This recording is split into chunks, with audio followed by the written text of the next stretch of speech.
하나님의 말씀은 사사기 13장 1절부터 7절 말씀입니다. 구약성경 384쪽에 있는 사사기 13장 1절부터 7절 말씀입니다. 우리 말씀을 함께 읽겠습니다. 이스라엘 자손이 다시 여호와의 목전에 악을 행하였으므로 여호와께서 그들을 40년 동안 블레셋 사람의 손에 넘겨주시니라. 소라 땅의 단지파의 가족 중에 마노아라 이름하는 자가 있더라. 그의 아내가 임신하지 못함으로 출산하지 못하더니 여호와의 사자가 그 여인에게 나타나서 그에게 이르시되 보라, 내가 본래 임신하지 못함으로 출산하지 못하였으나 이제 임신하여 아들을 낳으리니 그러므로 너는 삼가 포도주와 독주를 마시지 말며 어떤 부정한 것도 먹지 말지니라.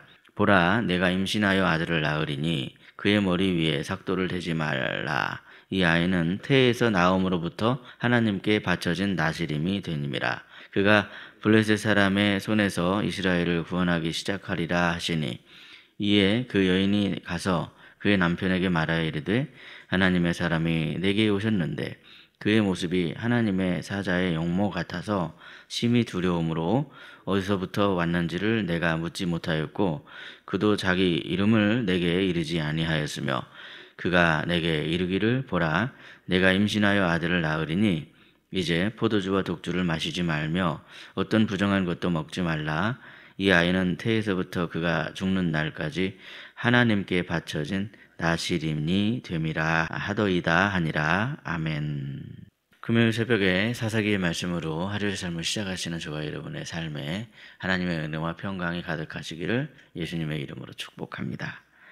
우리는 이 사사기에 이 반복되고 있는 패턴을 보면서 어쩌면 이스라엘 백성들은 참으로 구제불능이 아닌가 하는 그런 생각을 할 때가 있죠.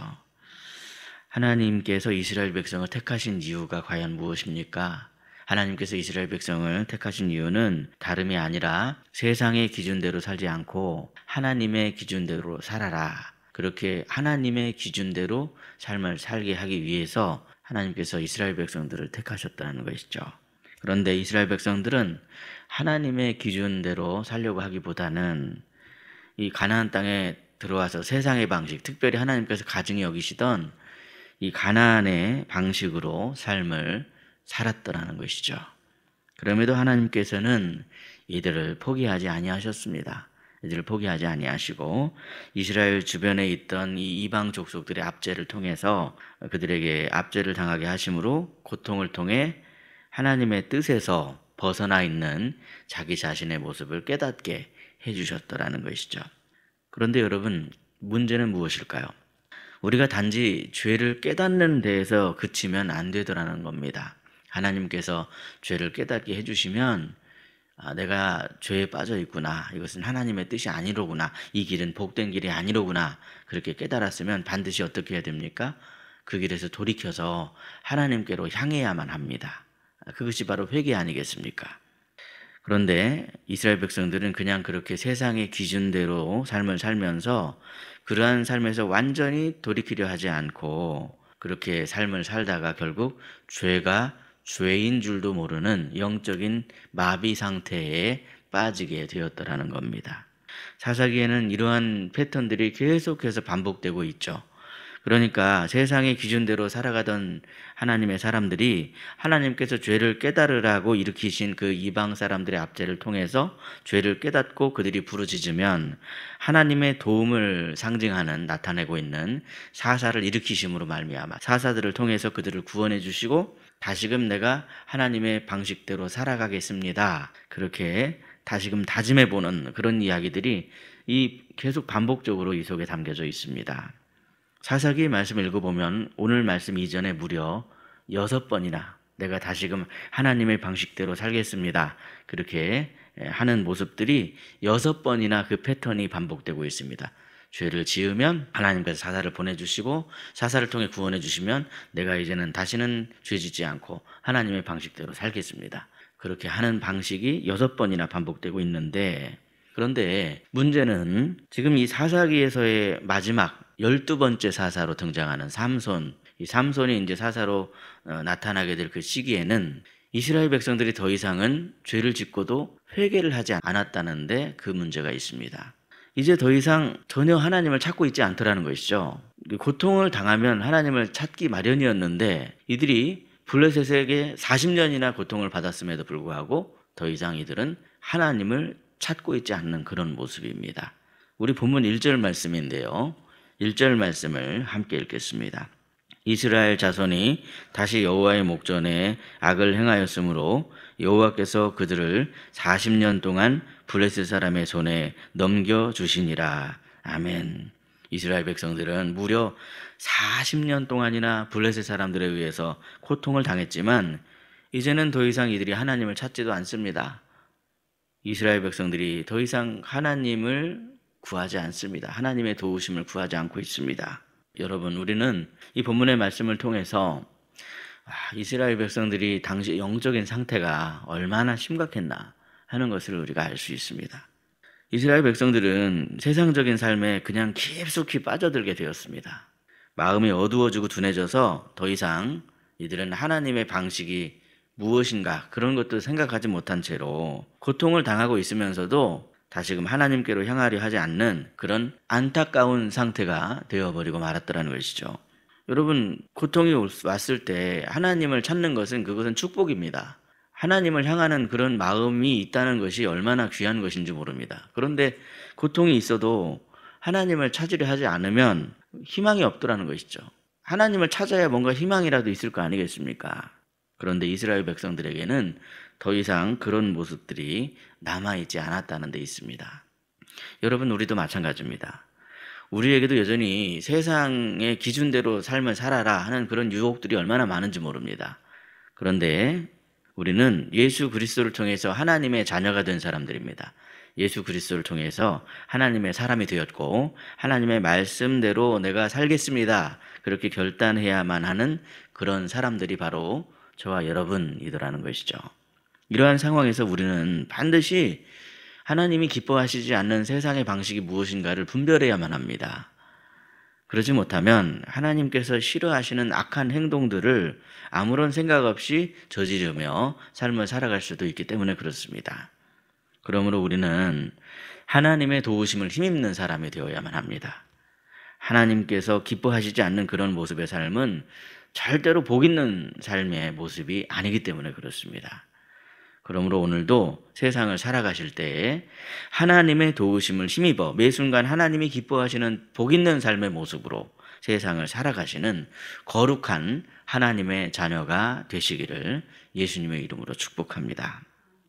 그런데 본문의 말씀을 계속 보시면 하나님께서는 이스라엘 백성들이 블레셋 사람들에 의해서 고통을 당할 때 더 이상 하나님께 구하고 하나님 찾지 않는 그런 모습임에도 불구하고 그래도 이스라엘 백성들을 포기하지 않으시는 모습이십니다. 이들을 구원할 구원자를 보내주시겠다, 그렇게 결정을 하셨다는 것이죠. 오늘 보면 2절 말씀을 보시면 소라 땅의 단지파 가족 중에 마누아라 이름하는 자가 있더라. 그의 아내가 임신하지 못함으로 출산하지 못하더니 그랬습니다. 소라 땅에 살고 있는 마누아라고 하는 한 사람이 등장을 합니다. 이 마누아는 단지파에 속하는 그런 사람이었는데 아내가 임신하지 못하는 그런 상황이었습니다. 그런데 3절 말씀을 보시면 하나님의 사자가 등장을 합니다. 하나님의 사자가 임신하지 못했던 마누아의 아내에게 나타나 이제 임신해서 너가 아들을 낳을 거다, 그렇게 이야기를 해주고 있습니다. 얼마나 기쁨의 소식이었겠습니까? 불임한 상황에서, 더구나 당시에는 불임을 하게 되면 이것은 하나님께 죄를 범해서 지금 벌을 받는 거다, 이런 생각을 했던 그런 사람들이니 자녀를 갖게 해주겠다, 아들을 낳게 해주겠다 하는 그런 소식이 얼마나 큰 기쁨의 소식이었겠습니까? 그런데 이 마누아의 부부에게 아들의 소식이 기쁨의 소식인 이유가 더 있습니다. 이 아이가 장차 블레셋 압제로부터 이스라엘을 구원할 사사가 될 거다 하는 그런 소식을 받았습니다. 하나님께 쓰임받는 구원자가 될 거다 하는 그런 소식을 받았더라는 거죠. 그런데 말씀을 보시면 하나님의 사자는 마누아의 아내에게 이 아이에 대해서 2가지 조건을 걸고 있는 것을 보게 됩니다. 첫 번째 조건은 무엇입니까? 4절 말씀에 나와 있죠. 그러므로 너는 삼가 포도주와 독주를 마시지 말며 어떤 부정한 것도 먹지 말지니라 그랬습니다. 하나님의 사람으로 키우기 위해서 먼저 부모의 결단이 얼마나 중요한지 모릅니다. 부모의 결단이 없이 하나님의 사람으로 키울 수가 없습니다. 부모가 먼저 본을 보여야 됩니다. 부모는 세상의 방식대로 살아가는데 야, 나는 이래도 너는 그래도 그러면 안 되지. 이게 별로 효과가 없다라는 겁니다. 부모부터 먼저 본을 보여야 한다는 것을 알 수가 있습니다. 그래서 너는 삼가 포도주와 독주를 마시지 말며 어떤 부정한 것도 먹지 말라 이렇게 말씀하고 있습니다. 두 번째로는 어떤 조건입니까? 5절 말씀인데요. 우리 5절 말씀을 함께 읽도록 하겠습니다. 시작. 보라, 내가 임신하여 아들을 낳으리니 그의 머리 위에 삭도를 대지 말라. 이 아이는 태에서 나옴으로부터 하나님께 바쳐진 나시림이 됨이라. 그가 블레셋 사람의 손에서 이스라엘을 구원하기 시작하리라 하시니. 아멘. 예, 삭도를 대지 말라 그랬습니다. 학자들이 많이 해석을 합니다. 이것은 삭도를 대고 머리를 미는 것은 이방 사람들의 모습이기 때문에 이방 사람들의 가정한 풍습을 따르지 말라. 그런 의미도 물론 있을 것입니다. 그런데 삭도를 대지 않고 머리를 깎지 않으면 어떻게 되겠습니까? 머리카락이 길 수밖에 없겠죠. 긴 머리 상태로 그렇게 다녀야 됩니다. 머리에 삭도를 대지 않으면 누가 보더라도 저 사람은 나실인입니다. 겉으로 보여지는 삶에 이 사람은 하나님의 사람이구만 이렇게 그냥 겉으로 보여지게 되어 있습니다. 그러므로 여러분 이 삼손을 이렇게 키우라는 얘기는 뭐냐면 아무도 하나님의 사람으로서의 삶을 살아가지 않는 그 시대에 누가 보더라도 이 사람은 하나님의 사람이다 그렇게 겉으로 드러내는 삶을 통해서 하나님께 영광을 돌리라는 그런 의미가 담겨져 있습니다. 하나님께서는 이스라엘 백성들이 이 하나님을 모르는 세상 사람들 앞에서 하나님의 사람으로서의 모습으로서의 삶을 살기를 바라셨습니다. 40년이나 하나님을 찾지 않는 그런 삶을 살았더라는 것이죠. 이런 상황에서 이스라엘 백성들 앞에도 본을 보여야만 했습니다. 그러기 위해서는 먼저 첫째는 부모의 결단이 필요했고 부모의 결단을 통해서 이 자녀가 그렇게 길러지길 바랬고 뿐만 아니라 이 자녀가 겉으로 보기에도 하나님의 사람이다 라는 그러한 모습의 삶을 살기를 바랬더라는 것이죠. 여러분, 하나님께서 우리에게 원하시는 모습이 바로 그런 모습 아니겠습니까? 우리가 우리의 자녀를 어떻게 키워야 하겠습니까? 우리부터 먼저 하나님 앞에 결단하는 삶의 모습이 있어야 하겠습니다. 내가 본을 보이지 않고 내 자녀들이 복을 받기를 바란다? 그것은 어불성설이죠. 내가 하나님 앞에 구별된 모습, 하나님의 사람으로서의 그런 모습의 결단이 있어야 하겠습니다. 그럴 때 우리가 이 세상에 하나님께서 우리에게 비춰주신 빛을 세상을 향해서 비추는 그런 삶을 살아갈 수가 있더라는 것이죠. 그러므로 하나님은 우리를 사랑하시고 우리가 세상에서 복된 삶을 살기를 원하시며 강건한 삶을 살기를 원하십니다. 그러기 위해서 우리가 하나님의 사람의 모습의 삶을 살아가기를 원합니다. 하나님 도와주세요. 그렇게 하나님의 도우심을 구하는 그러한 하나님의 사람이 되어야 하겠습니다. 오늘도 오직 우리가 하나님을 하나님으로 인정하며 하나님을 구하고 하나님의 도우심을 힘입는 그런 하나님의 사람으로서 세상에 빛을 비추는 복된 하나님의 자녀의 삶으로서 강건한 삶을 살아가시기를 저와 여러분이 되시기를 예수님의 이름으로 축복합니다. 기도하겠습니다. 하나님 아버지 참으로 감사합니다. 사사기의 말씀을 통해서 하나님의 사람으로 부름받은 이스라엘 백성들의 모습을 통해 우리가 어떤 삶을 살아가야 할 것인가를 묵상할 수 있게 하심을 감사합니다. 이스라엘 백성들이 사사시대에 죄를 짓고 하나님의 사람으로서의 삶을 살아가지 못하면 그것이 망하는 길이고 복된 길이 아니기 때문에 하나님께서 깨우쳐 주시고자 이방 족속들을 또 일으키셔서 압제를 당하면 그제서야 내가 죄 가운데 있었구나 깨닫고 돌이키게 하신 그 하나님의 은혜, 그 모습을 우리가 말씀을 통해서 읽어내게 하심을 감사합니다. 그런데 아버지 하나님, 이렇게 계속 후회만 하고 회개하지 못한 채 완전히 하나님께로 돌이키지 못하면 죄악에 무덤덤해지고 그 죄악의 늪에 빠져서 이제는 뭐가 죄인 줄도 모르고 돌이키려 하지도 않는 그러한 이 영적인 상태를 오늘 본문의 말씀을 통해 보았습니다. 세상의 삶을 살아갈 때 때로는 하나님의 자녀가 왜 이런 고통을 당하게 되는가 이런 의문점을 가질 때가 있지만 우리는 잘 알지 못하지만 그럼에도 하나님은 신실하신 분이시고 선하신 분이시며 우리를 너무나도 사랑하시는 하나님이심을 믿습니다. 오직 여호와 하나님을 앙망하며 하나님께 힘을 얻고 그 삶의 시온의 대로가 펼쳐지는 그러한 삶이 되길 원하오니 아버지 하나님, 저희를 불쌍히 여겨주시고 성령의 능력을 힘입게 하시며 죄악을 끊어버리기로 결단하며 완전히 하나님께로 돌이킨 복된 삶을 살아가는 저희들이 될 수 있도록 인도하여 주옵소서. 그리하여서 하나님의 사람으로서 세상에 나타내는 삶을 살기를 원합니다. 어두워진 세상에 거룩한 빛을 비추는 하나님의 자녀들이 되기를 원합니다. 그래서 그 빛이 비춰지는 곳마다 어둠이 물러가게 하시고 죽어가는 곳이 다시 살아나게 되는 그런 회복의 은혜가 있게 해 주옵소서. 하나님 아버지, 날씨가 오락가락해서 일교차가 심한 날씨로 인해서 우리 성도님들의 건강 잃지 않도록 아버지 하나님께서 붙들어 주시길 원합니다.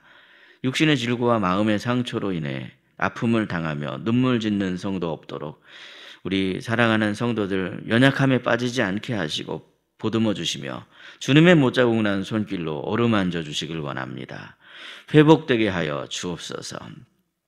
다른 사람에게 말할 수 없는 그런 큰 어려움과 고통 중에 있는 성도의 가정을 주님 아시오니 주님의 날개로 품어주시며 속히 회복을 얻게 하시고 그 마음에 시온의 대로가 있는 복된 자녀들의 삶이 될 수 있도록 붙잡아 주시옵소서. 사순절 기간입니다. 오늘도 요한복음의 말씀을 통해 묵상하는 성도들 하늘의 은총으로 가득 채워주시고 주님께서 예비하신 복이 마음 가운데 가득 채워지게 하여 주시옵소서. 이 사순절 기간에 이 대한민국을 위해 기도합니다. 하나님 아버지, 이 대한민국을 주님 불쌍히 여겨주시고 속히 회복시켜 주시길 원합니다. 이 어지럽고 혼돈된 상황이 하나님의 은혜로 말미암아 다 바로잡아지는 은혜가 있게 하여 주셔서 이 나라에 쓰러져가는 그런 사람들이 다시금 소망을 얻고 힘을 얻게 하시고 아버지 하나님의 은혜로 말미암아 이 나라가 바로 세워지고 하나님의 뜻 가운데 선한 나라로 그렇게 세워져가는 은혜가 있게 해 주시옵소서. 이 시간 저희들은 주님 십자가 앞에 엎드려 기도합니다. 주님의 음성을 듣는 그런 기도의 시간이 되게 하시고 주님께 응답받는 그런 응답의 확신 가운데 흔들리지 않는 그런 믿음이 저희들 마음 가운데 샘솟게 하셔서 오직 여호와를 앙망하는 자가 새 힘을 얻는다는 말씀처럼 달려가도 걸어가도 힘을 잃지 않는 기쁨이 충만한 그런 삶을 살아가는 저희들이 될 수 있도록 붙잡아 주시옵소서. 예수님의 이름으로 기도하옵나이다. 아멘. 각자 기도하시겠습니다.